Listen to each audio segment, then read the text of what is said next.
Hello नमस्कार बच्चों, आप सभी का स्वागत है मेरे YouTube channel Shanti Niketan classes पर। आज हम बात करने वाले हैं कक्षा 10 गणित विषय प्रश्नावली 1 वास्तविक संख्या। ये इस प्रश्नावली का चौथा भाग है बच्चों, जिसमें हम बात करने वाले हैं प्रश्नावली 1.2 के सभी प्रश्न। तो चलिए शुरू करते हैं प्रश्नावली 1.2। तो चलिए शुरू करते हैं प्रश्नावली 1.2 के प्रश्न संख्या 1 हल।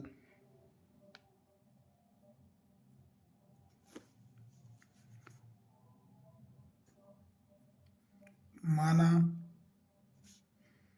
कि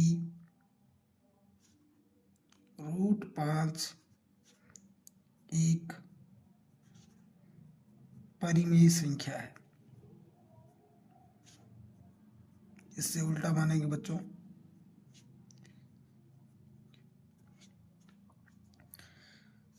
जब इसे परिमेय संख्या मान लिया है तो इसे P बटा Q के रूप में लिख सकते हैं।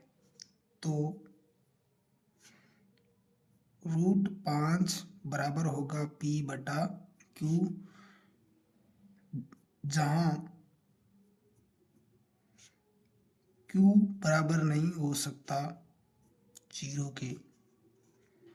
यहाँ P और Q दोनों पूर्णांक है।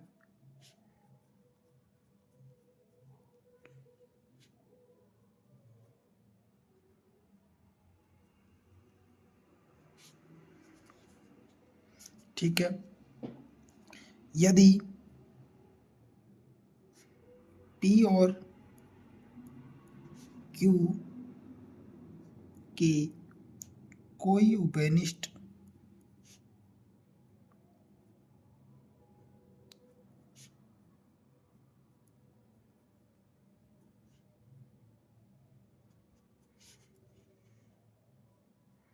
गुणनखंड हो तो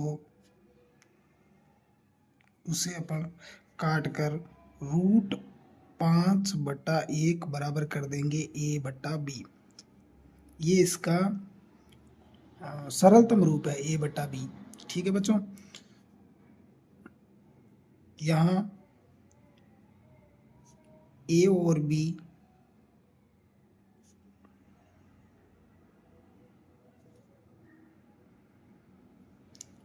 B सह अभाज्य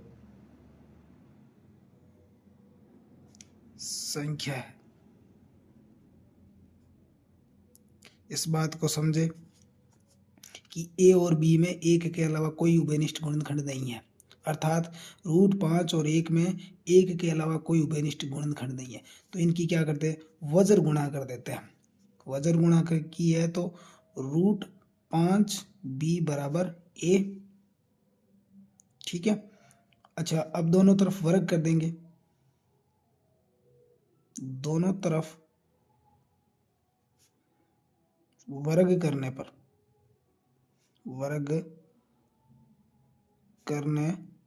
पर तो ये 5P का स्क्वायर बराबर A का स्क्वायर। ये इसको गुणा में है तो भाग में A² बट्टे 5 बराबर B²। इसमें अब परमेय लगाएंगे अपन 1.2।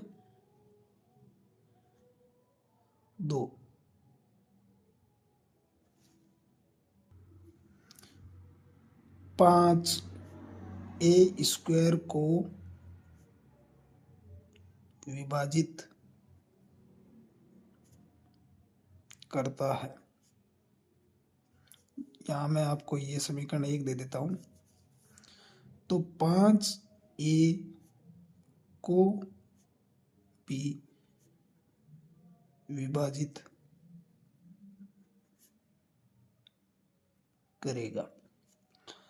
अगर मैं इस 5 का भाग इस A में दूं तो ये पूरा पूरा विभाजित यानी पूरा पूरा जाएगा किसी C बार, खत्म भाग। तो मैं इसे ऐसे लिख सकता हूँ, कि 5 गुणा C बराबर होगा A के। यहाँ सी कोई अन्य पूर्णांक है, अन्य पूर्णांक है। ठीक है, आगे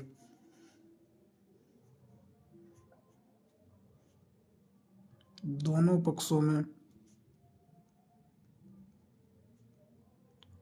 वर्ग करने पर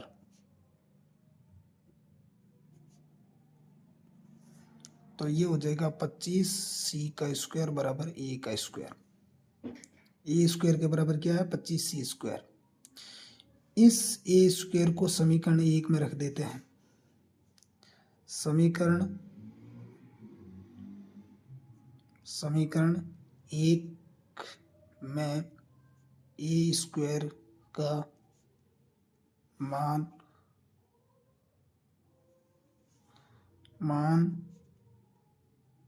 रखने पर तो समीकरण 1 क्या है?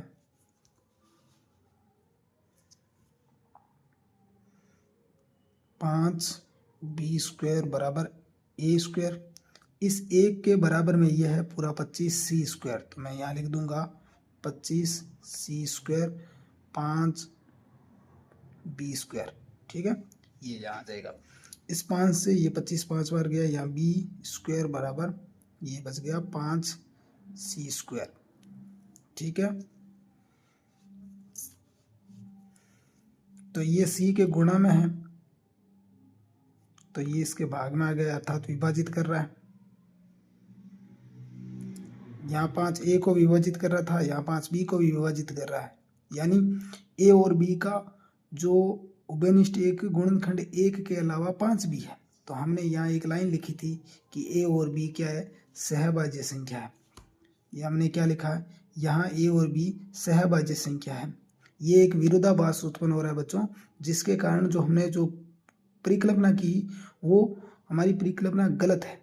इस कारण ये √5 एक अपरिमेय संख्या है। तो ये हम एक कारण लिख देंगे। तो यहाँ पर में लगेंगे, यहाँ पर में 1.2 5 b स्क्वायर को विभाजित करता है।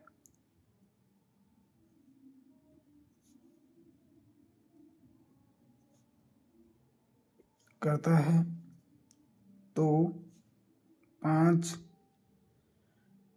b को भी विभाजित करेगा।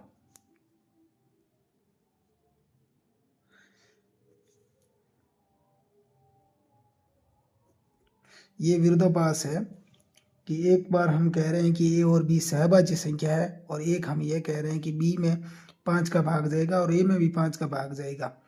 तो ये एक के अलावा 5 जो उभयनिष्ठ गुणनखंड जो आ रहा है, ये एक विरोधाभास की स्थिति उत्पन्न कर रहा है बच्चों, जिसके कारण हम इसका एक कारण लिख देंगे कि √5 एक अपरिमेय संख्या ही है।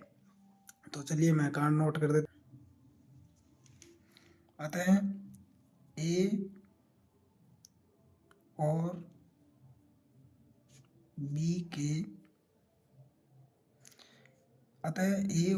के एक के अतिरिक्त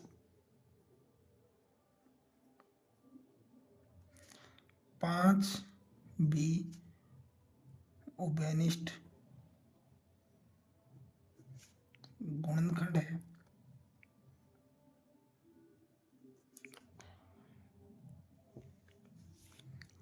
है जो कि एक विरोधाभास है। ए और बी के एक के अतिरिक्त 5 भी उभयनिष्ठ गुणनखंड है जो कि एक विरोधाभास है, जिसका कारण हमारी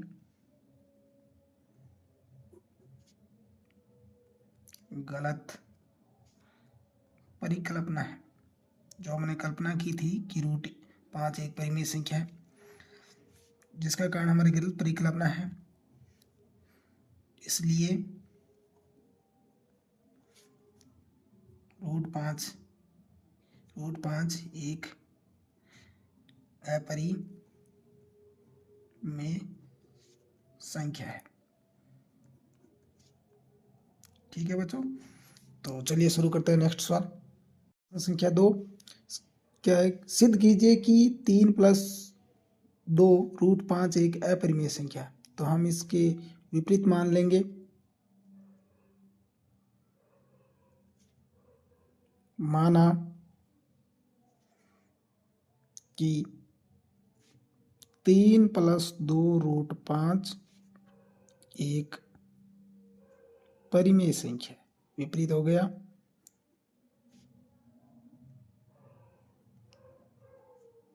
क्योंकि यह एक अपरिमेय संख्या है, हमने एक परिमेय संख्या मान।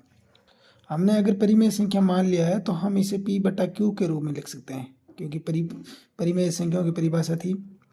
तो 3+2 रूट 5 बराबर होगा p बटा q, जहाँ q बराबर नहीं हो सकता 0 के। यहाँ p और q दोनों पूर्णांक हैं।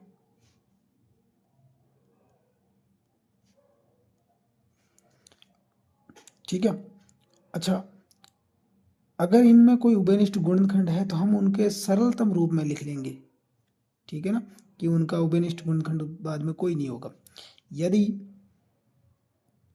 यदि P और Q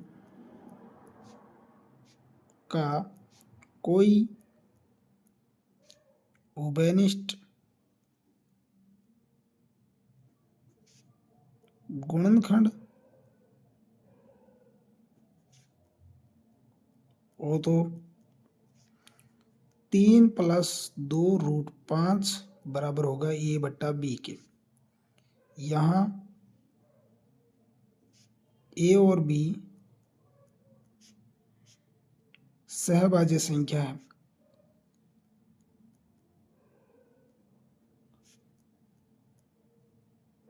सहभाज्य संख्या बच्चों जिनमें एक के अलावा कोई उभयनिष्ठ गुणनखंड नहीं है, इनके नीचे एक मान लो, फिर इनके एक के अलावा कोई उभयनिष्ठ गुणनखंड नहीं, ये इनका सरलतम रूप में है। ठीक है, तो अब इनका कोई उभयनिष्ठ गुणनखंड नहीं है तो मैं इनका पक्षांतरण कर दूंगा। पक्षांतरण करने पर तो देखो a बट्टा b, ये 3 इधर आएगा तो माइनस के, इधर बच गए 2 रूट 5, इसके एक मान लिया, बराबर b लघुत्तम a माइनस 3b। अच्छा, यहाँ रूट 5 के गुणा में 2 है, गुणा में है तो वो भाग में आ जाएगा इसके, तो 2। अच्छा, ये a माइनस 3b और बटा 2b, ये क्या है, कोई पूर्णांक संख्या है। क्या है, पूर्णांक बटा पूर्णांक संख्या। अब पूर्णांक बटा पूर्णांक तो परिमेय संख्या होती है, और इधर रूट 5 एक अपरिमेय संख्या है, जो हमने अभी पिछले सवाल में सिद्ध किया है। तो पूर्णांक बटा पूर्णांक बराबर नहीं हो सकता एक अपरिमेय संख्या की, तो ये एक विरोधाभास है। ये एक विरोधाभास है, जिसके कारण हमने जो परिकल्पना की थी कि 3+2 रूट एक परिमेय संख्या है, वो हमारी परिकल्पना गलत है। तो हम इसका कारण लिख देते हैं। अतः a, b, 2 और 3 परिमेय संख्या है। तो रूट 5 भी परिमेय संख्या होगी। अर्थात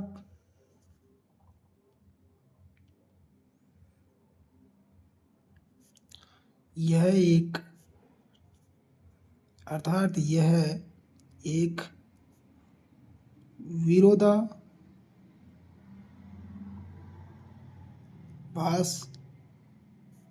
है। अर्थात ये एक विरोधाभास है जिसका कारण हमारी गलत परिकल्पना है।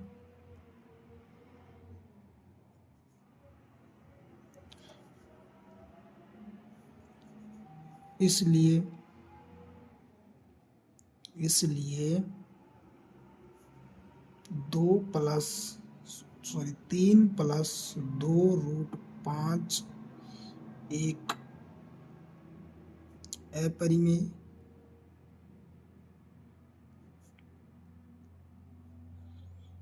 संख्या है। तो चलिए बच्चों शुरू करते हैं नेक्स्ट सवाल। तो चलिए शुरू करते हैं। माना कि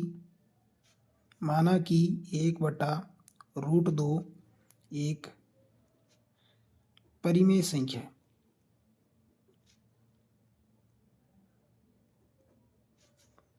जब इसे परिमेय मान लिया तो P/Q के लिए तो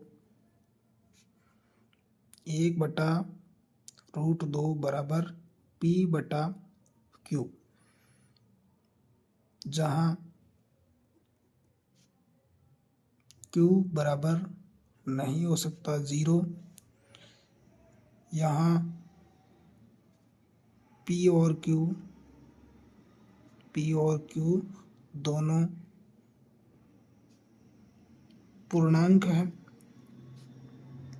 पूर्णांक हैं। अच्छा, यदि P और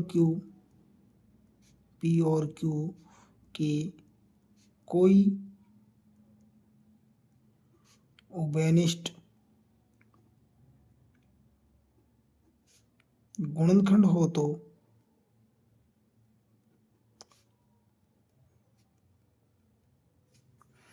एक बट्टा √2 को उसके सरलतम रूप A/B के लिख सकते हैं।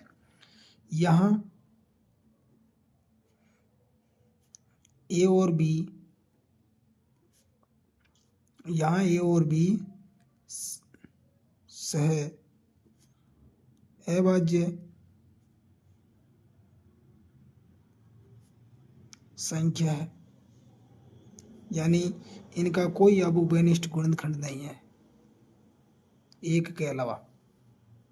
ठीक है, अब हम इनका पक्षांतरण कर देंगे तो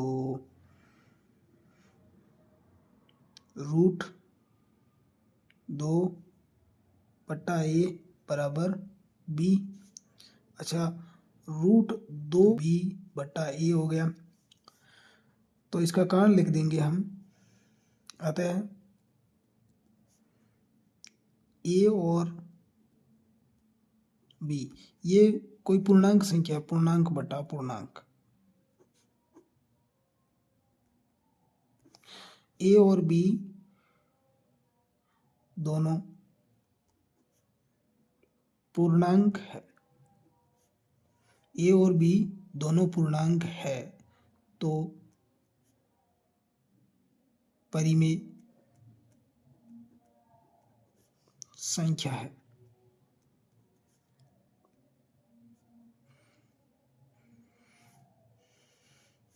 A और B दोनों पूर्णांक है तो परिमेय संख्या है। इसलिए √2 भी एक परिमेय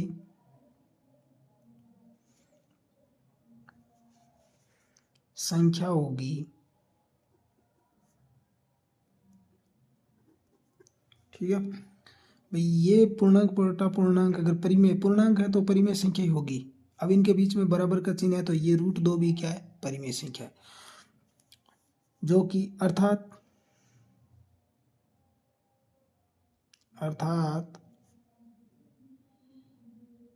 यह एक विरोधाभास है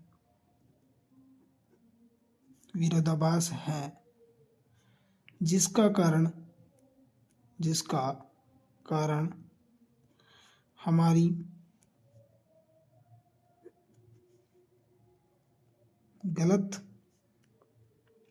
परिकल्पना है। इस तो 1/√2 एक अपरिमेय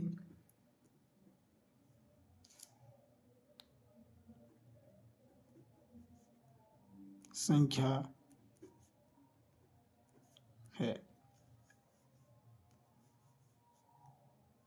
ठीक है, तो चलिए शुरू करते हैं नेक्स्ट सवाल। तो चलिए शुरू करते हैं नेक्स्ट सवाल।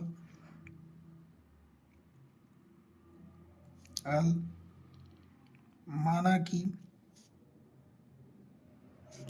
कि 7√5 एक परिमेय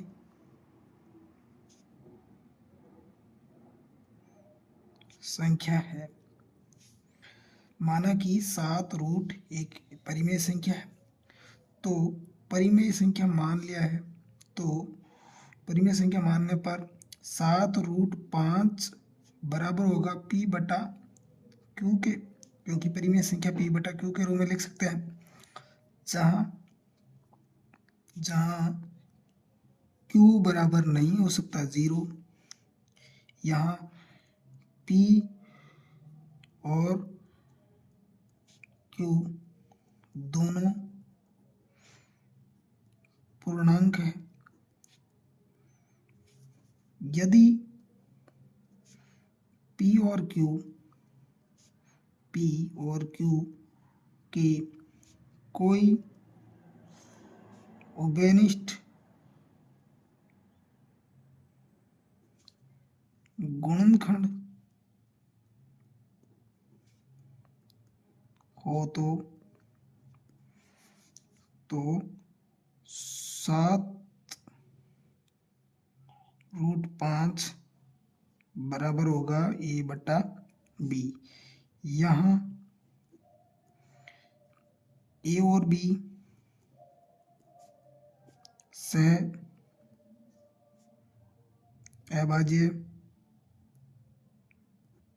सहअभाज्य संख्या है, यानी अब इनका कोई उभयनिष्ठ गुणनखंड नहीं है एक के अलावा। ठीक है, अच्छा इनका पक्षांतरण कर देंगे तो √5 के गुणा में 7 है, तो ये A बटा 7 भी हो जाएगा। अतः A, B और 7 परिमेय या पूर्णांक संख्या है। परिमेय संख्या लिख देंगे, परिमेय संख्या है। क्यों है भाई? क्योंकि पूर्णांक बटा पूर्णांक है, पूर्णांक बटा पूर्णांक है, परिमेय संख्या है। तो √5 भी परिमेय संख्या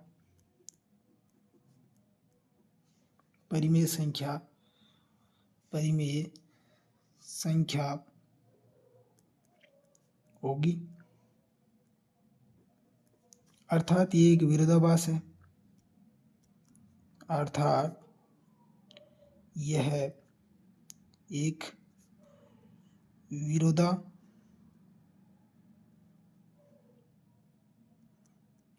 विरोधाभास है जिसका कारण हमारी गलत परिकल्पना है। ठीक है, तो 7√5 एक अपरिमेय संख्या है। तो चलिए शुरू करते हैं लास्ट सवाल इस प्रश्नावली का। माना कि 6+√2 एक परिमेय संख्या है। ठीक है, अगर इसे परिमेय संख्या माना है तो 6+√2 बराबर होगा P/Q, जहाँ Q बराबर नहीं हो सकता 0। ठीक है, यहाँ P और Q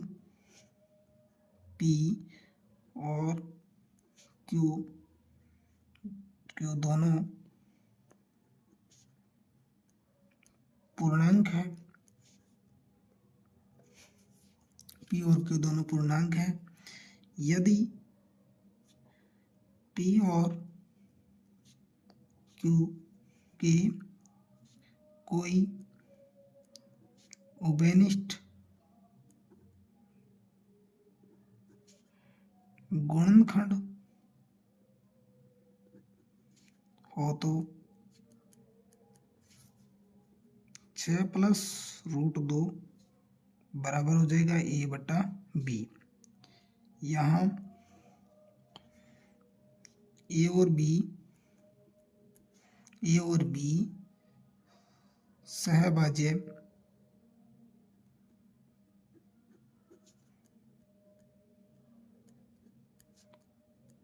संख्या है। ठीक है, अब इनका कोई उभयनिष्ठ गुणनखंड नहीं है, तो हम इनका पक्षांतरण कर देते हैं। A/B, ये इसके प्लस में है तो इधर आएगी तो माइनस में। 6√2 बराबर लघुत्तम लिया तो B, ये हो जाएगा A माइनस B को 1 से गुणा की तो सॉरी भाग दिया तो B, और फिर 6 से गुणा की तो 6B। ठीक है, तो ये हो गई पूर्णांक बटा पूर्णांक,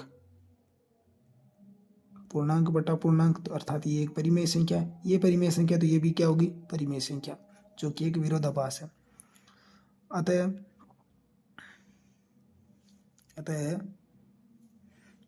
अतः A, B और 6 पूर्णांक बटा पूर्णांक है तो परिमेय संख्या है। A, B और 6 परिमेय संख्या है। क्यों परिमेय संख्या? क्योंकि पूर्णांक बटा पूर्णांक है, परिमेय संख्या है। तो √2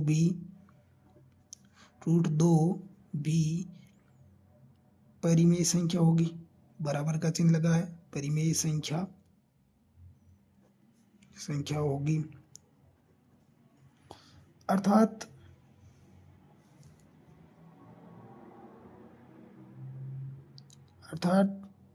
यह एक विरोधाभास है। ये एक विरोधाभास है जिसका कारण हमारी गलत परिकल्पना है। तो 6+√2 एक अपरिमेय संख्या है। धन्यवाद बच्चों, इसी के साथ ये प्रश्नावली खत्म होती है। मिलते हैं एक नेक्स्ट पार्ट में नेक्स्ट प्रश्नावली के साथ। तब तक के लिए धन्यवाद।